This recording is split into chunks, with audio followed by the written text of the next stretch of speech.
इंदौर से पुणे जा रही बस धार जिले के खलघाट में पुल की रेलिंग तोड़ते हुए नदी में जा समाई, जिसके चलते बस में सवार 15 लोगों की मौत हो गई। हालांकि शासन की तरफ से गृह मंत्री नरोत्तम मिश्रा ने इतने ही लोगों को बचा लेने का दावा किया, लेकिन मौके पर एम्बुलेंस में मौजूद ड्राइवर ने कहा कि एक भी व्यक्ति को नदी से जीवित नहीं निकाला गया है। उधर राष्ट्रपति चुनाव के लिए एमपी की विधानसभा में 100% वोटिंग हुई है। विधानसभा अध्यक्ष गिरीश गौतम के बाद सीएम शिवराज सिंह चौहान ने सबसे पहले वोट डाला और मुर्मू के राष्ट्रपति चुने जाने की कामना की। बाद में कमलनाथ सहित अन्य कांग्रेसी नेताओं ने भी वोटिंग में भाग लिया। मध्य प्रदेश सरकार ने फसल बीमा योजना में वन ग्राम को भी शामिल कर लिया। देश में ऐसा करने वाला मध्य प्रदेश पहला राज्य है। इसके लिए पूरे प्रदेश के 52 जिलों में रथ यात्रा निकाली जा रही है। विभागीय मंत्री कमलनाथ पटेल ने इसे हरी झंडी दिखाते हुए कहा कि आदिवासी भाई बहनों को मामूली प्रीमियम जमा कर इस योजना का लाभ मिलेगा। उधर निकाय चुनाव में हार के बाद कांग्रेस के निशाने पर ऐसे अधिकारी आ गए जो बीजेपी कार्यकर्ताओं की तरह व्यवहार कर कांग्रेसियों को निशाना बना। पूर्व मंत्री जीतू पटवारी ने कहा कि ऐसे अधिकारियों के देश में की जा रही कार्रवाई के बाद कांग्रेस इनके भ्रष्टाचार को उजागर कर जनता के बीच रखेगी। इसके लिए संभागवार लिस्ट बनाने का काम शुरू कर दिया गया है। उधर सावन माह के पहले सोमवार को राजधानी भोपाल के शिवालय में भक्तों की खासी भीड़ रही। ज्योतिर्लिंग के दर्शन, पूजा, आरती और बोल बम के नारों के बीच रुद्राभिषेक भी किया गया। इस मौके पर सीएम कमलनाथ ने सभी प्रदेशवासियों के सुख सुविधा और बेहतर स्वास्थ्य की कामना की है। इसके अलावा उधर एनएसयूआई ने Hamidia hospital vice principal Rajni Nair को हटाने की मांग की है। इंदौर से पुणे जाने के लिए निकली बस धार जिले के खलघाट में नर्मदा नदी के पुल से रेलिंग तोड़कर नदी में जा समाई, जिसके चलते इसमें सवार 15 लोगों की मौत, जबकि इतने ही लोगों को बचा लेने का दावा। हालांकि मीडिया रिपोर्ट में बताया गया मौके पर मौजूद एम्बुलेंस ड्राइवर ने दावा किया कि एक भी यात्री जिंदा नहीं मिला है। यात्रियों की संख्या को लेकर भी असमंजस की स्थिति। ऐसे में इस हादसे पर गृह मंत्री नरोत्तम मिश्रा ने दुख जताया है। बहुत दुखद घटना है, पीड़ादायी प्रसंग है। महाराष्ट्र सरकार की बस थी जो लाल रंग की होती है, ये इंदौर से पुणे जा रही थी और बस में क्या तकनीकी खराबी आई, ब्रेक फेल हुआ या स्टीयरिंग, वो रेलिंग तोड़ के मां नर्मदा में गिर गई। जो प्रथम दृष्टिया अधिकारी जो वहाँ पर पहुँच गए हमारे सभी बने, उन्होंने जानकारी दी है कि लगभग 15 लोग जिंदा निकाल लिए हैं। क्योंकि पानी का प्रवाह बहुत तेज है और लगभग 12 लोगों के हमारे बीच से जाने की खबर है। दुखद है वो 12 का। उधर पूरे देश में राष्ट्रपति पद के लिए चुनाव हो रहे हैं। एमपी विधानसभा में इसके लिए मतदान हुआ। सभी 230 विधायकों ने अपने मताधिकार का उपयोग किया। सबसे पहले विधानसभा अध्यक्ष गिरीश गौतम ने वोट किया। इसके बाद सीएम शिवराज सिंह ने वोटिंग की। बाद में पूर्व सीएम कमलनाथ ने भी अपने विधायक के साथ मतदान करने पहुंचे। बता दें, एनडीए की द्रौपदी मुर्मू और यूपी के यशवंत सिन्हा के बीच सीधा मुकाबला है। वोटिंग के बाद सीएम ने विधायकों से कहा कि अपनी अंतरात्मा की आवाज सुनकर द्रौपदी मुर्मू के लिए वोटिंग करें। आज आनंद पूर्वक पूरे उत्साह के साथ मध्य प्रदेश में हमारे विधायक साथी राष्ट्रपति चुनाव के लिए वोटिंग कर रहे हैं और आनंद इस बात का है कि पहली बार एक आदिवासी बेटी, भारत की बेटी राष्ट्रपति बनेगी।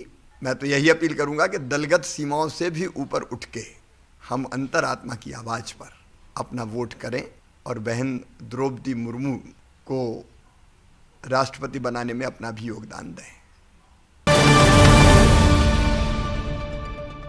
इसलिए सब आदिवासी डालेंगे, बाकी उनके इधर डालेंगे। यशवंत सिन्हा जी जो बहुत से कनेक्टेड रहे हैं उनसे, और मैंने डाल दिया पहला वोट मैंने डाला। मैं यशवंत सिन्हा जी का पोलिंग एजेंट भी हूँ, वहीं पे हूँ। पहले अभी बाला बच्चन जी बैठे, हम दोनों हैं, और रिलीवर के रूप में वहाँ बैठा हूँ। पहला वोट डाल दिया, इसलिए बढ़त मिलेगी। उधर मध्य प्रदेश सरकार ने किसानों के लिए एक नई पहल की है, जिसके लिए सभी 52 जिलों में रथ यात्रा निकालकर जनता को जागरूक किया जा रहा है।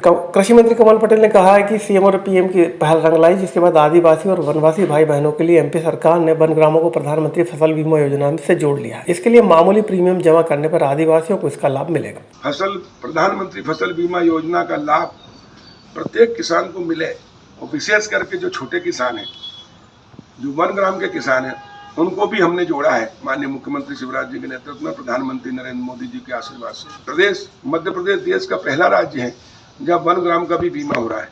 क्योंकि फसल बीमा जो प्रधानमंत्री फसल बीमा योजना है, इसमें पटवारी हल्का इकाई है। चूंकि वन ग्राम का पटवारी हल्का नहीं होता राजस्व ग्राम नहीं होने से, 9,000 करोड़, इस प्रकार 17,000 करोड़ इन 2 वर्षों के अंदर हमने किसानों के खातों में जमा किए। फसल जो क्षति हुई थी, तो 17,000 करोड़ आज तक दुनिया में किसी राज्य। उज्जैन, टीकमगढ़, बुरहानपुर में कई कांग्रेसी कार्यकर्ता, नवनिर्वाचित पार्षद और अन्य जनप्रतिनिधियों के साथ प्रशासनिक अधिकारियों का रवैया बीजेपी कार्यकर्ताओं की तरह रहा, जिसके बाद कांग्रेस ने ऐसे अधिकारियों की पहचान कर इनके भ्रष्टाचार को उजागर करने की योजना बनाई। पूर्व मंत्री जीतू पटवारी ने कहा कि भाजपा कार्यकर्ताओं से ज्यादा कर्मठ प्रशासन के कई अधिकारी दिखे, जिसकी वजह से निकाय चुनाव में कांग्रेसियों को निशाना बनाया जा रहा है। अब कांग्रेस इनकी कुंडली बनाकर जनता के बीच बेनकाब करने की तैयारी कर रही है। पूरे मध्य प्रदेश में जिस तरीके का प्रशासन का रोल रहा, भारतीय जनता पार्टी के कार्यकर्ता जितने समर्पित थे उससे भी 2 कदम आगे जाके प्रशासन ने रोल प्ले किया। कांग्रेस पार्टी ने निर्णय लिया है ऐसे जितने पदाधिकारी वो चिन्हित किए जा रहे हैं, चिन्हित करने के साथ साथ उनके करप्शन का रिकॉर्ड निकाला जा रहा है।